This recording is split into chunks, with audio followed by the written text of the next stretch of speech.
Hello' everyone, আজি বনাই খাব লৈছোঁ কঁঠালৰ মচি। আহক তেনে কঁঠালটো বনাই খাওঁ। এইফালে মই কঁঠালটো কাটিবলৈ লৈছোঁ।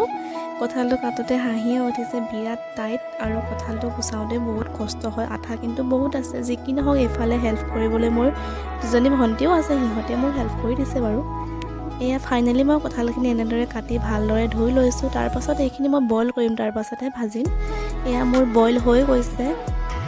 মই ভাজিবৰ কাৰণে মছলাখিনি ৰেডি কৰি লৈছোঁ। আদা নহৰু পিচি লৈছোঁ, পিঁয়াজ কাটি লৈছোঁ আৰু সকলোখিনি মছলাই মই ব্যৱহাৰ কৰিছোঁ। এইখিনি মই ভালদৰে তেলত ভাজি ল'ম। তাৰপাছতে বইল কৰি থোৱা কঁঠাল আৰু আলুখিনি দি দিছোঁ। অলপ সময় ভাজি থাকিম এনেদৰে। তাৰপাছত অলপ নিমখো দি দিছোঁ। এয়া মোৰ কঁঠালৰ চব্জিখিনি হৈ গৈছে। মই অলপ গ্ৰেভি টাইপ কৰি দিছোঁ পানী দি কিনে।